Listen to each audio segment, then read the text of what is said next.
All right, guys, I'm so excited. Are you guys excited? This week went by so fast. Like when Jen said that it was time for week 2, I was like, oh my gosh, it is.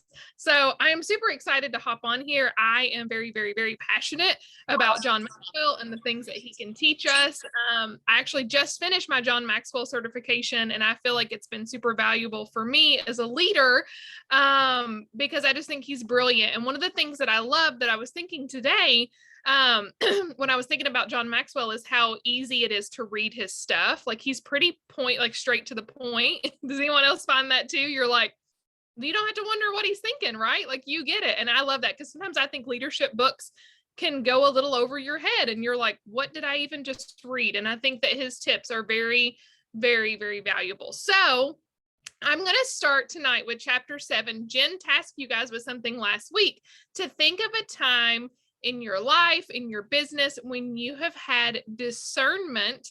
And I think when I read this chapter, when I think of discernment, I almost didn't think of it in the spin that he put on it. Did anyone else feel that too? Like discernment? Like when I use that word now, I'm like, was I using that word correctly?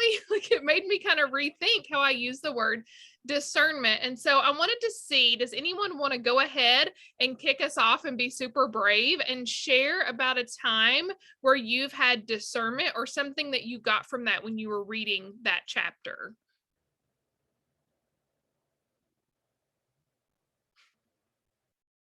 Oh, Patty. Yes, I would love to hear from you, Patty. Oh boy, this was one of those that really struck me to the core. And we've had marriage issues, financial issues, but when they came, we realized we had a lack of intentionality. We weren't focusing on dating. The kids were younger. We were doing the soccer thing and the this and the that, and so we weren't spending that time together. And surprise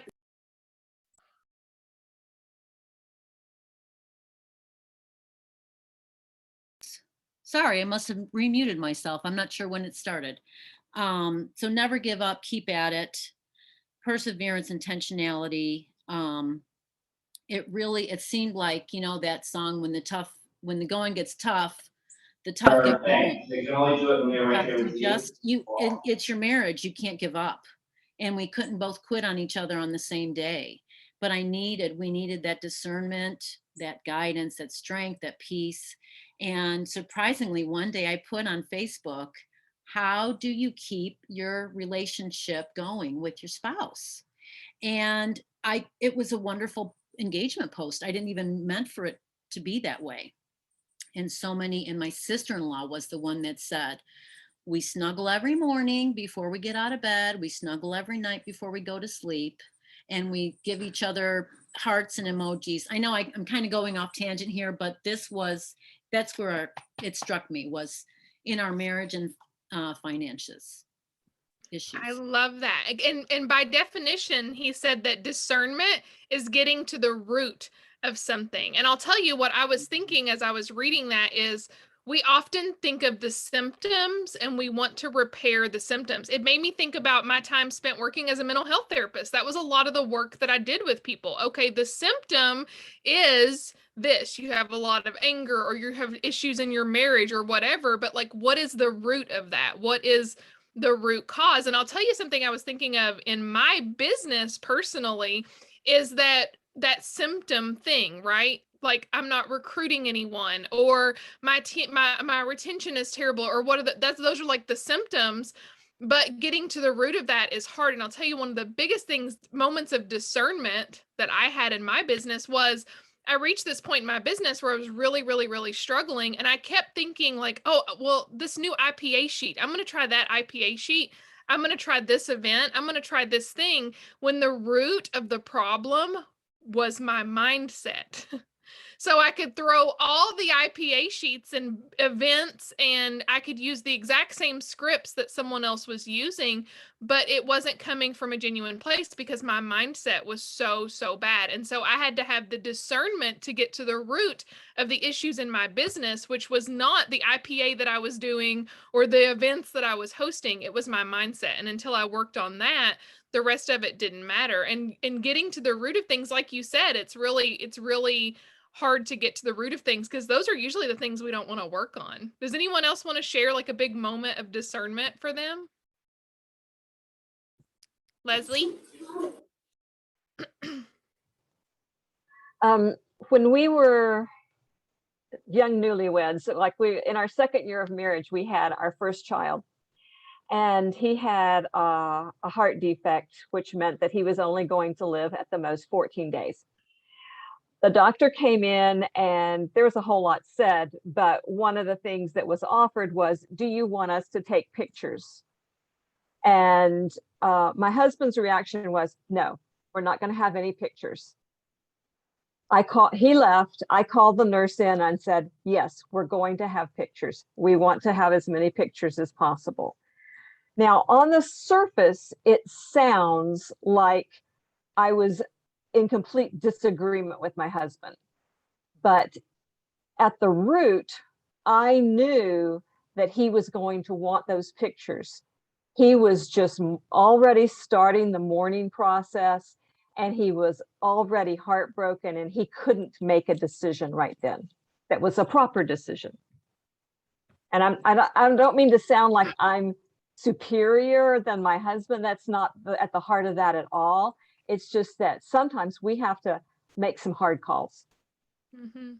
And you know, when you go through difficult things in life, everyone handles them differently. Like you can see the same situation happen, and people will react differently. We just have those different knee-jerk reactions. And like you said, sometimes those are really difficult, especially if your level of discernment and what you get from it is different than someone else's. That can be really, really difficult to navigate. But one thing he talked about too is using that intuition and that gut feeling. And sometimes that's stronger than anything, right? Like, I mean, truthfully, I would be hard pressed to imagine how many people are even in Plexus because of a gut feeling. Like for me, it was a gut feeling. Like there was no logical reason why I did Plexus. And I'd say a lot of us are the same.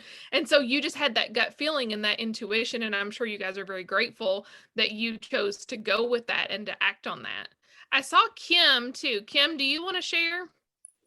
Yeah, so kind of what you were sharing a little bit, just having that level of discernment I've been learning with my team as my team's growing, that usually when there's an issue and there's, no activity or there are challenges, just having that discernment that there's something deeper going on Mm-hmm. and digging in deeper and drawing close and really building those relationships so that you can help filter that.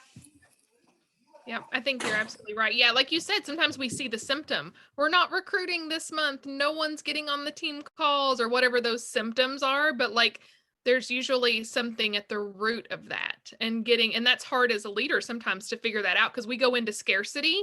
Sometimes I think discernment gets crowded out by scarcity mindset. So discernment is getting to the root of things, but sometimes you're just like so busy trying to tread water of panicking of trying to figure it out. I just got to fix it. I just got to fix it. I'm the world's worst with this. I just need to fix it instead of like figuring out, well, what's the root behind it? And then we can work on that and fix that instead of going into scarcity mindset of like, oh, we just need to hurry up and fix it. Because that usually doesn't fix it or it puts a band-aid on it and it doesn't end up fixing it. And that's a hard thing as a leader. That's one of the biggest challenges, I think, as a leader. Does anyone else want to share about their moment of discernment? Deborah?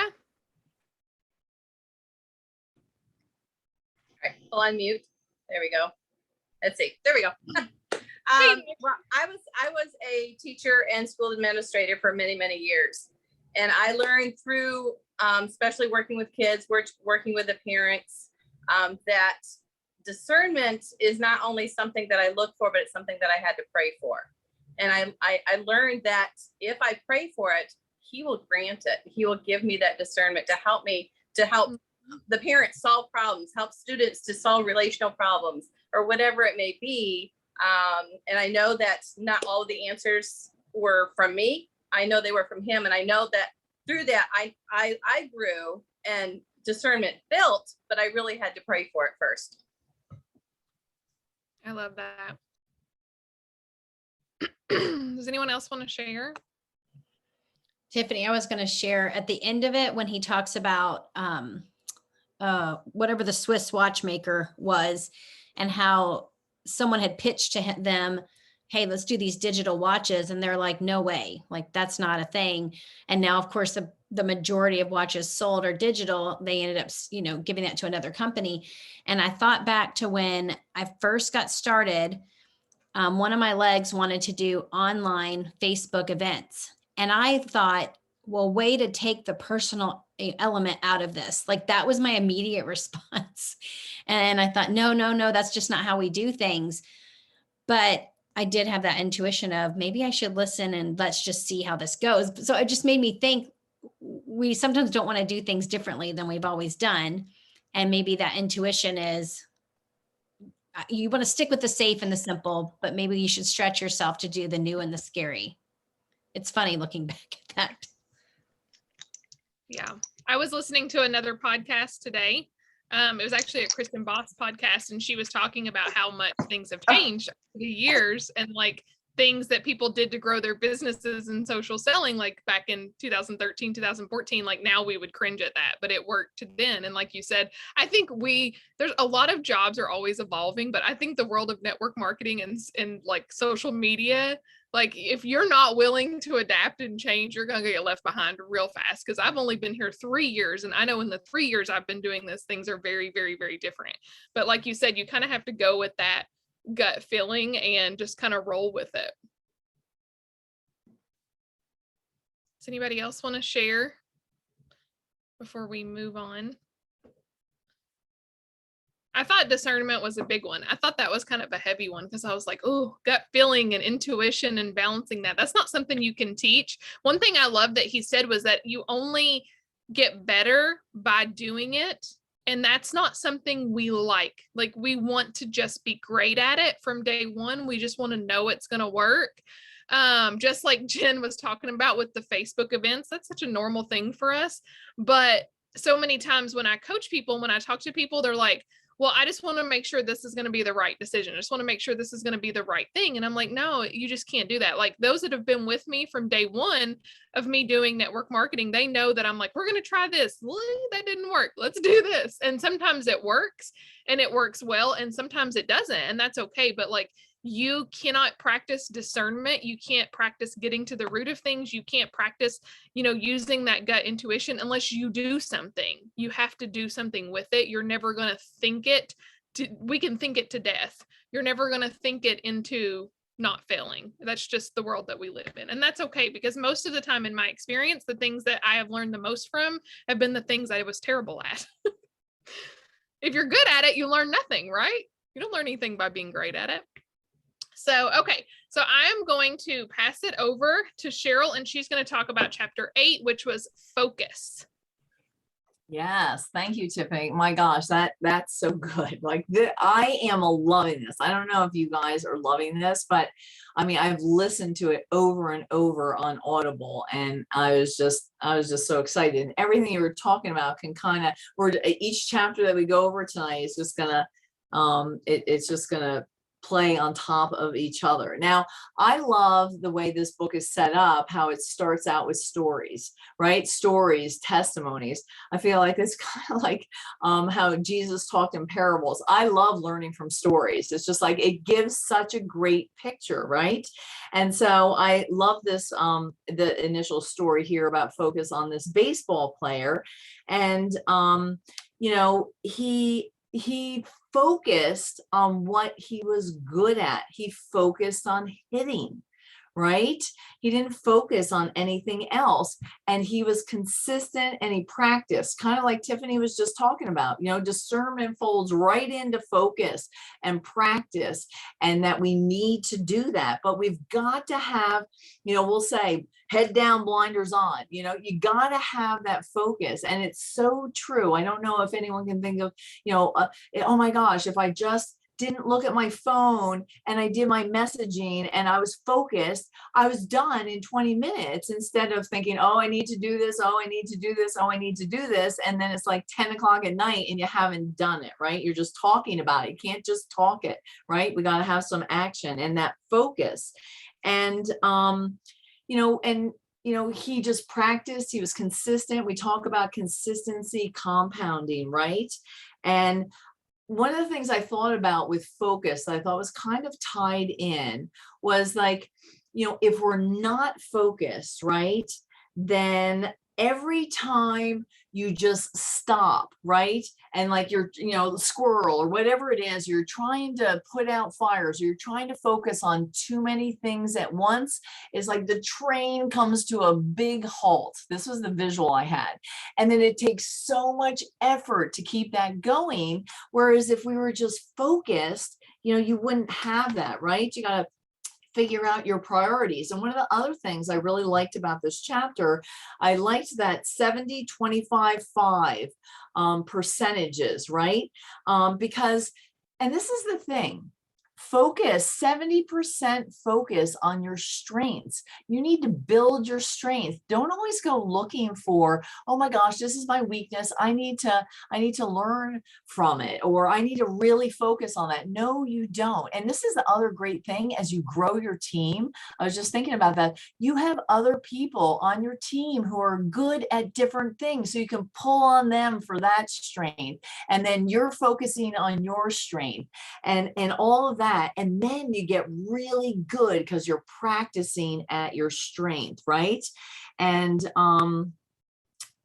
so I liked that, he also said, if you're dedicating time to new things related to your area of strength, you'll grow. So you've got that 25% on new things, because we always want to be growing, right? If we're standing still, we're really going backwards. All right. I mean, so I love that. And then just 5% on your weakness, because you are going to have to do some things or know some things that you're not good at. So this is so interesting, and again, kind of how this book is broken down, reflecting, even the title, reflecting on it. Well, that is something we need to do, this question, and this is an ouch one. Okay. Do the people with the least potential monopolize your time?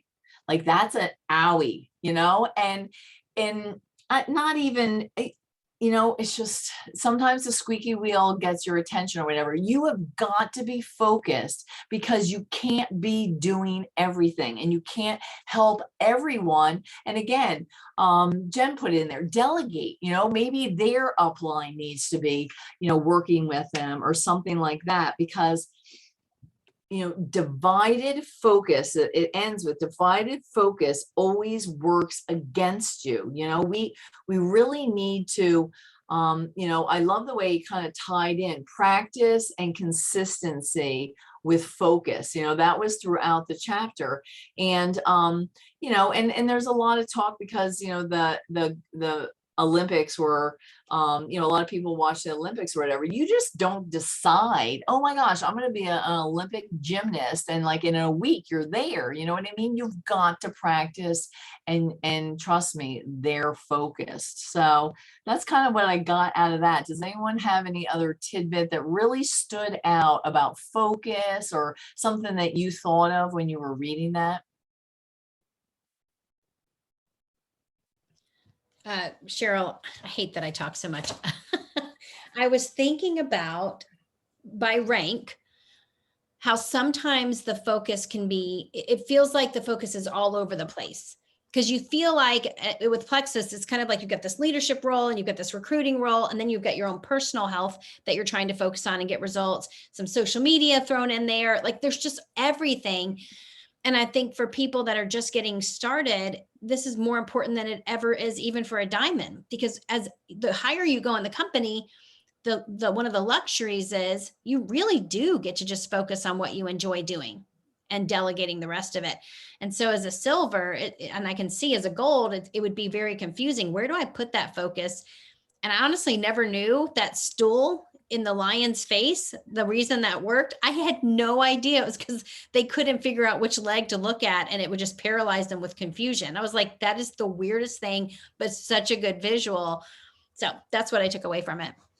Yeah, no, you know what? That is such a good point, Jen, because you're right. And if you think about, your new silvers or senior silvers, on up to gold, they just, oh my gosh, like there's just so much to know. And I need to know this, I need to know this. And I mean, and so that's why they really, so guess what? Bring it back around to leadership. We need to help them stay focused. That is really our job. And not let them worry about anything else. So that was good. I'm going to hand it back to Tiffany. I love this one, generosity. Okay, so what I want to know first is, because I'm just going to out myself here, I want to know your all's thoughts when he told the story that went with generosity, where they lived in Ecuador and her husband passed away. Like, what were anybody want to volunteer what their thoughts were? And then I'll totally throw myself in front of the bus. Patty, go ahead. I actually saw her speak in Michigan. Wow. And I was floored. And my daughter's middle name is Elizabeth, our youngest. And I truly, I mean, I was blown away. But every time we applauded her, she pointed up. Every time we acknowledged her, she pointed up.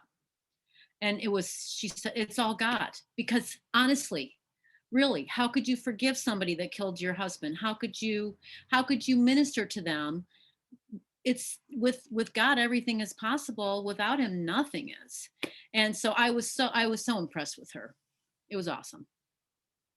I love that. I won't even lie. When I was like, not this girl. Like, my husband would have been like, you're not going. No, sorry. They can go. You're not going. Like, yeah, no. I mean, I would like to think if God really called me into that situation. I mean, I have done crazy things, but like, that's a hard one for me. Cause like my spouse is like, I mean, you should be close to your spouse, but like, we're just a whole different level. And I'm like, I cannot raise tiny humans without my husband. No, you're not going to go with the Indians. Like, that was my whole thought the whole time. I was like, good for her. I cannot. So, I mean, that when I started reading the chapter and it was about generosity and that was the direction he took with it, I was like, that's a hard one for me. Does anyone else feel that way too? I mean, that's a hard one. Yeah. Yeah, Dorothy's like, yeah. I mean, it is. That's a really difficult one. Anyone else have any thoughts about that story specifically? Dorothy? I'll share. When me and Danny used to live in Lexington, he would go into crack houses and pull people out. Family members of our church family, he did it 3 separate times. And I told him flat out that if something happened, because I would be in the truck too, that I would go in there and empty my gun to try to get him out. And he kept on saying, no, we're praying. You just sit here and you just pray. But honestly, even then, I was not a big enough person to just be, okay, he's going in there. He's putting his life on the line for this other person who has chosen to be here tonight, but mama needs him out. And I don't think I would have continued with the ministry if anything had ever happened. Yeah, it's hard. Well, and you think about it, I mean, I was also thinking about like military families, right? I mean, in essence, that was a very that was a very different situation that we were reading about in her story, but in a lot of ways it's very parallel to what happens in our military, right? They are sacrificing their lives. And so as I was thinking, oh my gosh, that sounds so crazy, but like people do that, right? They do. I mean, military wives are faced with that all the time, but we often think about money when it comes to generosity. And in reality, we have so much more that we can be generous with, that money is just one way. And I think sometimes we underestimate how generous we can be with our money and our time and our effort at any level, especially in this kind of business. We often vision cast for people. So it's like, well, when I'm diamond, I'm going to do all of these incredible things. But in reality, we have a lot of power at every rank, right? We have a lot of power. I mean, we change people's lives with what we have. And so I think my biggest thing, and this is me kind of going off the book a little bit, is to encourage you and to think about it in my own life, to be generous with healthy boundaries. So that was like the thing I kept thinking as I was reading that, was generous with healthy boundaries, because I do think sometimes we see giving everything we have to people as being generous and doing the right thing, but we have to use some discernment, use some, to really figure out how much we're giving, right? Because sometimes it does get to the point that it's unhealthy. If we have nothing left of ourselves because we're doing for other people, it's kind of like you have to put your oxygen mask on, right, first before you can help other people. And so, yeah, Mary said time is more valuable than money.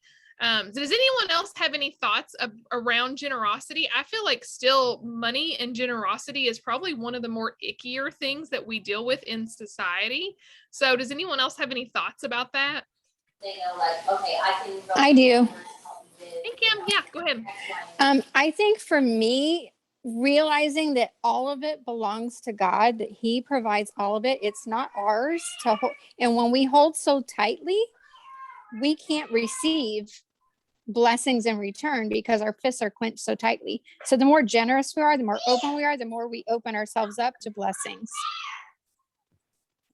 Yeah, absolutely. It's just like tithing, right? Tithing, there's a whole, I won't go into a whole like sermon about tithing. Most of us know, but tithing is more of a test of trust than it is of finances, right? And giving that back. And that was something I didn't really understand, tithing, I don't think, until I was an adult. I just saw it as an obligation, not as an act of trust. And so it's a very powerful thing.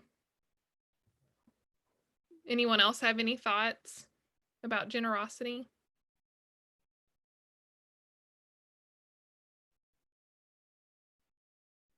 Anybody? All right, I'm going to turn it back over to Miss Cheryl for our next chapter. Okay, so then the next chapter is initiative. So I thought that was so great. And I love the story. I'm telling you, I love the stories in the beginning. And it was interesting that, the guy that they were talking about,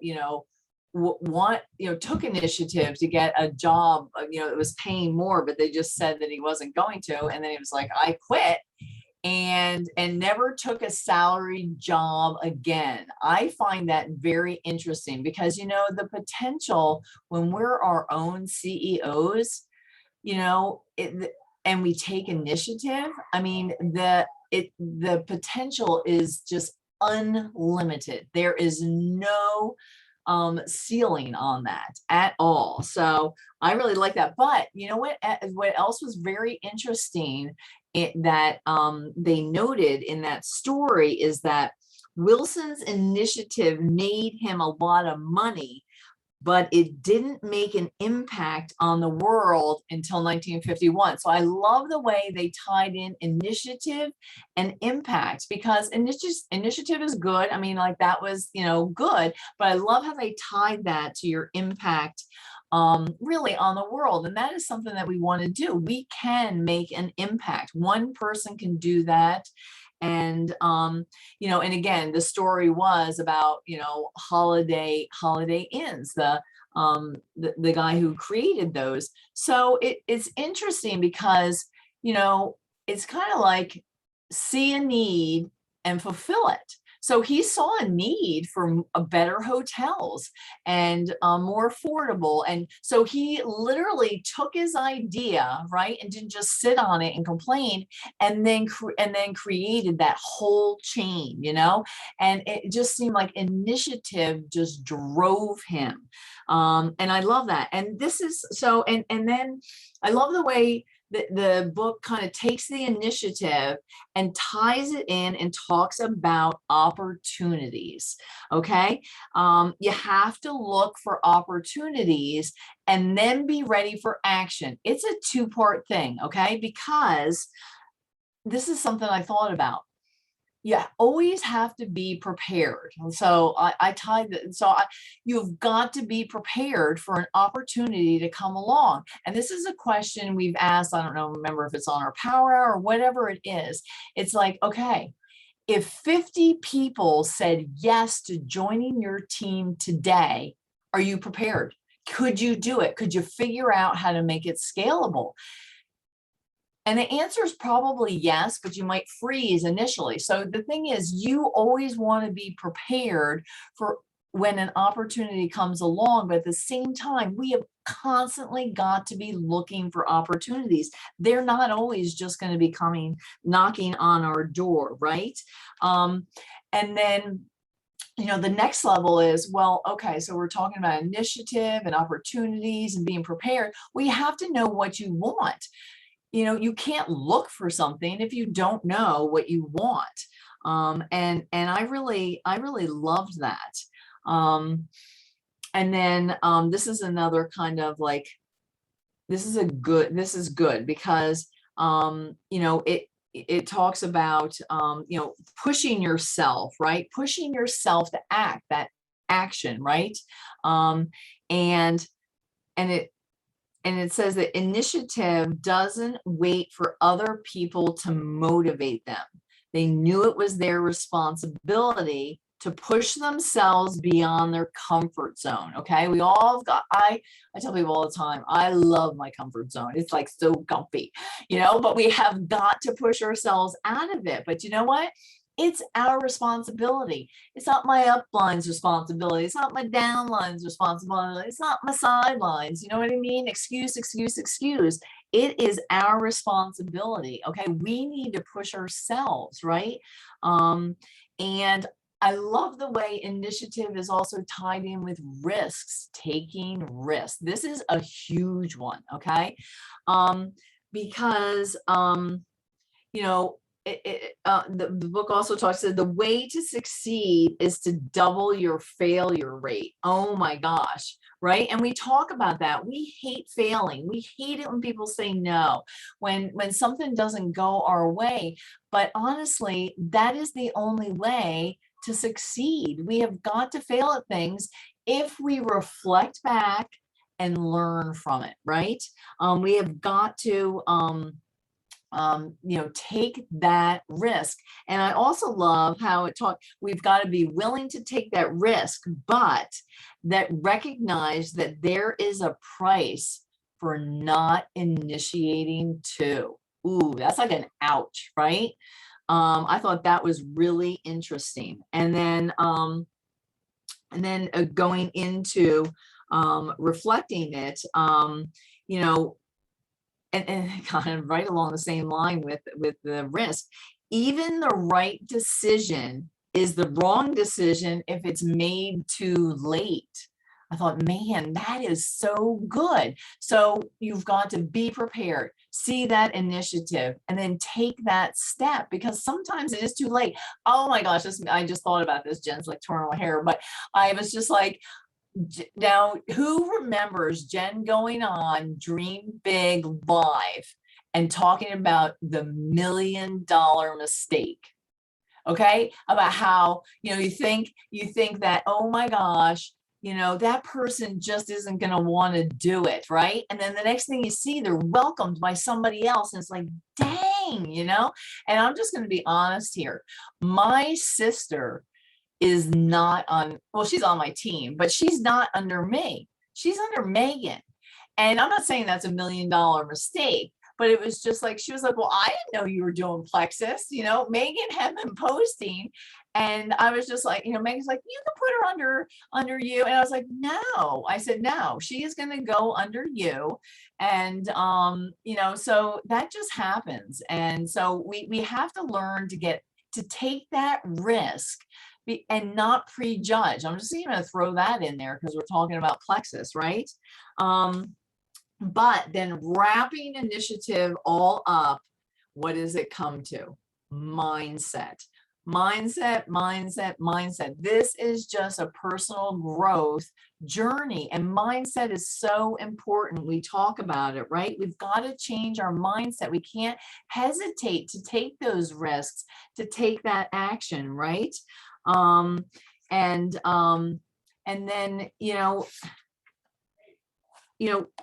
and I love that. Okay, again, reflecting. Why is it that you hesitate to take risks? Okay, because you can't fix something if you're not aware of it and you don't address it, right? So working on your mindset takes time, right? But we have to be willing to take that time to do that hard work. And it is hard work because you know what? I hate more than anything. This is like book clubs must be like confession time, but like, it's just like, yeah. Okay, write down. I'm like, oh, don't tell me to write something down. Yet that's how I learn. Like I'll take notes. I do that in church. I take a million notes. That is how I learn. But I don't know what my hesitation is. Like, oh my gosh, I can think in my head about those 4 things, but don't make me write it down. But I've learned, in my leadership journey that you really do have to write them down. And again, you can go back to focus, you need that focus to do that too. So is anyone else, did something jump out in this chapter on initiative? Anybody else? That quote in the beginning of the book, he said something like, commitment always precedes achievement. So you're committed before anything good has actually happened. And I started thinking about with initiative, like, why would that make someone want to follow me as a leader? And it's like, if I see that someone, it's almost like ingrained in them, they already know what they're going to do. It's almost like without even asking me to do that with them, I'm like, I'm doing what she's doing because she's already taken initiative to do it. And it sounds like that's the right answer. And that's what we want. And this probably sounds degrading, and it doesn't mean to sound degrading, but there are people that they want to punch a time clock and they don't want to take initiative, and they just want someone to tell them what to do, and they'll go home, and that's a great life. And if that's what they want, yay. But they're not going to have people banging on their door for leadership advice. Like, their leaders are people that it's just, you can't help but follow them because they're living that life of risking failure, like you talked about, Cheryl. And I like that. Like, the way you increase your success is double your failure rate. Like, we should be willing to fail, and in that, share what we learned from it. So anyhow, initiative is the hardest one though, because I prefer to be comfortable. Right? Oh, I get it. Like I said, I love my comfy zone. Okay. All right. I'm going to turn it over to Tiffany and, chapter 11, listening. Okay. So this is definitely one of my favorites because I try to think as I'm listening, like, to these pivotal moments in my business, and learning how to actually listen was one of those things. And it sounds funny coming from someone who was working as a mental health therapist, right? Like, we all have that vision of the person just listening while someone else is laying on the couch, which isn't really how it is. But anyway, so listening should have been a strong suit of mine. But I think the problem is when we get nervous or when we go into something we're not comfortable with, that's when we lose our listening, because our brain is going 100 miles an hour and we forget to stop and slow down. How many times do we see this, especially if you're a new ambassador and you have someone who comes to you and they say, hey, I'm interested in Plexus, tell me more. And then, like, I did this when I was new, I would write a book and I would send them a book, and I was not listening to what they needed. Why were they even interested in Plexus? What did I need to ask them to learn about them. And listening is how you build some of the strongest relationships that you will ever have. How many times have you met someone that really listened to you and you instantly felt this deep connection? Like, she cared about me. She cared about what I had to say. She asked me questions. It's really startling, actually, when I meet someone who genuinely is interested in my kids or my life, because most of the time we live in this, hey, how are you? Oh, good. Okay, bye. That's the world we live in.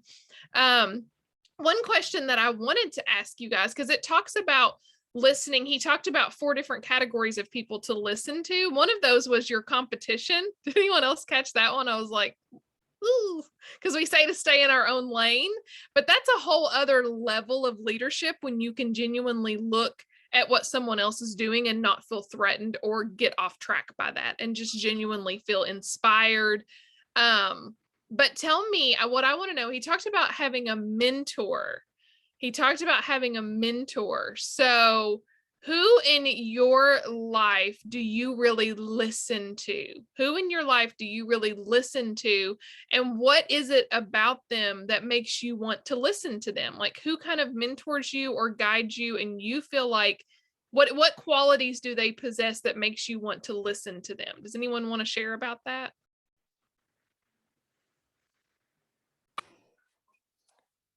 I can embarrass Cheryl Muller. Have at it. Well, you know what? She is an excellent listener. She really takes time to get down to the nitty gritty and listen. And so it makes me feel like she cares. And so I'll listen to her more. It's taken me a little longer to listen more, but she's truly a great listener. And so I kind of want to emulate that with my team and really understand people, because I trust her. I trust her advice. I trust her opinion. So trust is a really important quality in someone. Huge. You're going to listen to them. I love that. Anyone else want to share, like, what qualities that someone has that makes you really want to listen to them? What qualities does your mentor have?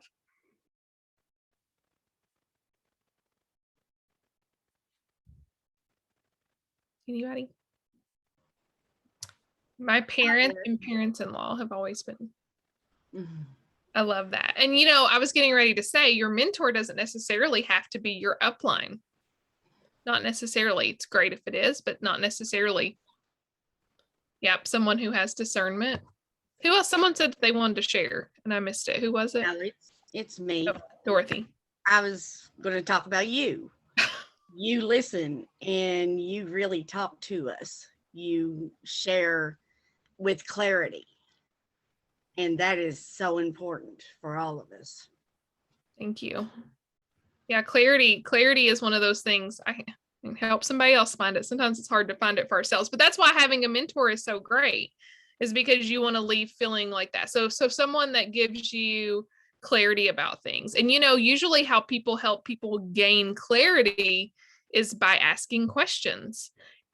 Listening is literally just mastering the art of learning how to ask a whole lot more than you speak. So most of the time we think when people come to us as leaders that we just need to have the answer. So one thing I'm going to challenge everyone that's here to do is to approach every conversation that you have with the thought that they already have every answer they need within them. Your job is to tease that out. So when someone comes to you and they're like, oh, I need help, I'm not recruiting, or I'm not this or that, or I want to rank up, or we're about to have leaders retreat, I want to earn leaders retreat, whatever. And we feel like, okay, here's what we got to do. You got to do this and you got to do that. And we instantly go into that because we feel pressure as leaders to give all the answers. But in reality, if you approach every conversation with the thought that they already have the answers within them, your job is just to ask enough questions to help them see it. So one of the questions I love is what went well for you? And John Maxwell talks about that in the book. Just looking at what went well for you. if what didn't go so well, why do you think it went well? Why do you think it didn't go well? Our past experiences are usually great indicators of what's going on now and what's going to happen in the future. So I'll encourage you guys as leaders to practice listening by fighting that instant urge to give answers, because I still feel that way when someone comes to me and they say, hey, I need help with this. I'm like, okay, answers. And I'm like, no, take a deep breath. Ask a question. I always ask a question first. Find a question to ask, always. So fight that urge a little bit and just ask more questions, because you'll really rise up a lot more leaders below you by doing that. Anyone else have any thoughts about that? Listening? Anyone else want to admit that's something they're working on? I think we can all get better at listening, right? We've never truly mastered it. We love to talk about ourselves, right? All right. So Cheryl is going to end us. She's got one more chapter, and then that'll be it for the night.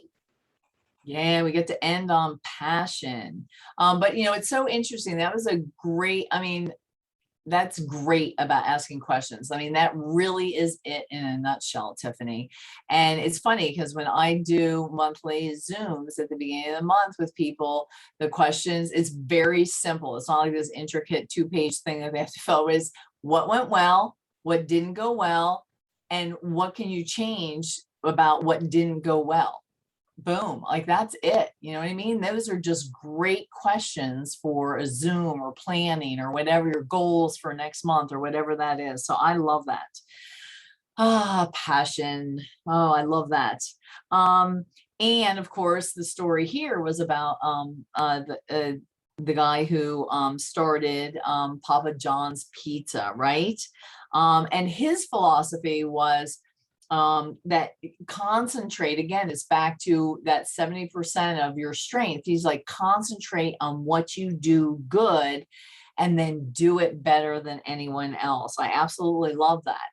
And it's interesting because, they've done a lot of work on studying people and things like that, and experts, and it really is passion that drives success. Okay, it's not your education, it's not your grades that you had, it's not where you went to college or you didn't or anything like that. It really is about passion that makes you successful, right?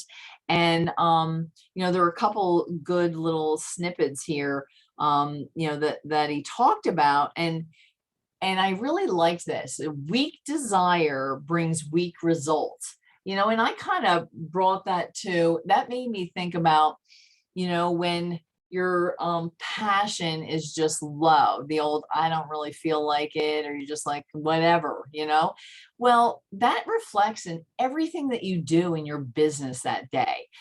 People feel your passion. I've had people say, man, I can see your passion for this business. That's the highest compliment that they can give me. I love that. We want people to see our passion, and we want it to come through. Our passion is going to give us our results. And a lot of times, that kind of ties in with vision too. Okay. And that's not really here, like in what we're talking about, but if you've got that vision, a lot of times I tell people, they're like, I don't know what to message someone, so they're lacking in that passion or whatever. I'm like, close your eyes. Think about that person. Why did they come to your mind? Like you envision, man, if they don't have their migraines anymore, they're going to be playing with their kids. And that's just, you have to take that vision. It drives your passion, and it shows through in everything that you do in your business. So I just love that. And then, and it talks about then your passion increases your willpower. It's like fuel for your will. I just thought that, I love that too. So, and this is interesting. Okay. So it talks about your passion will have more influence than your personality. Okay. And I'm just going to, again, like, it's interesting. So we had the, book club, Michelle Polar, right? And then she spoke at Emerald Extravaganza. She's a quirky little thing. Like, I was just like, I don't know. She's just I mean, to me, quirky wasn't, but I'm telling you, she has passion, and I loved everything that she brought. Her passion came through. You know what? And that spoke more than my initial, like, she's kind of a quirky little thing, so that's your first impression. But man, her passion came through, and I just absolutely loved her. And that, your passion can outperform your skills sometimes, right? Like, we can learn skills or whatever, but your passion will just drive you to your success. Okay, I want to know, and I'm going to ask you guys to, okay, so, we're a few minutes late. Okay, sorry. So this is what stuck out to me. I want to hear if you guys, okay, many people in our culture seem to believe that passion is something to be suspicious about. How many people, when you started doing network marketing, you were just really passionate, okay? Maybe family was the first, like, they're just like, I don't know, could this really be that good? Like, they're very, very suspicious. Like, no one's suspicious about your a 9 to 5 job if you have it, but it cracks me up. So you got this passion about these products, and you just, and people are very, very suspicious. And it's so funny because, like, even my mom, like, I remember the first time she was like, somebody said, like, do you make, I don't know if it was 3,000 or 5,000 a month doing this? Like, she doesn't understand Plexus, right? And I was like, yeah. She's like, that is crazy. And I thought, I'm telling her what I'm making now. Like, it's just like, she is very, very suspicious, and it's just funny. So did that stand out to anybody else about how funny that is?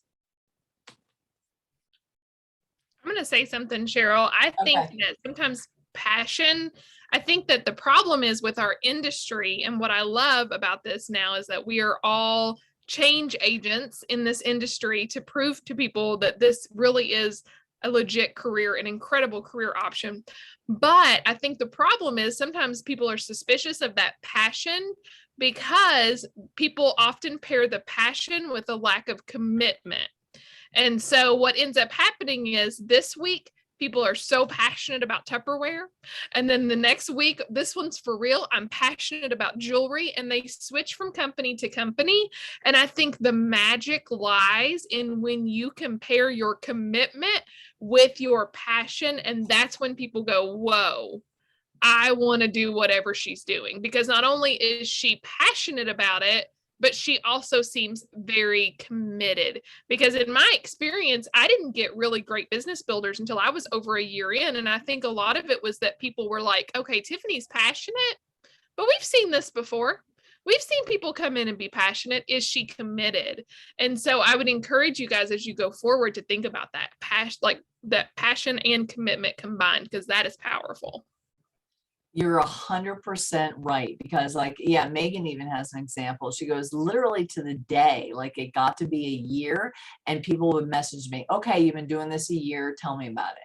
And it's like, oh my gosh, like, people are always watching us. And I love that. I love pair your commitment with your passion. That's so good, Tiffany. Anybody else?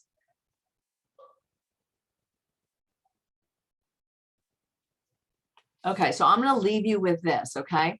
I love this. He talks about associate with people of passion. They say that you're the sum of the 5 people that you hang around with.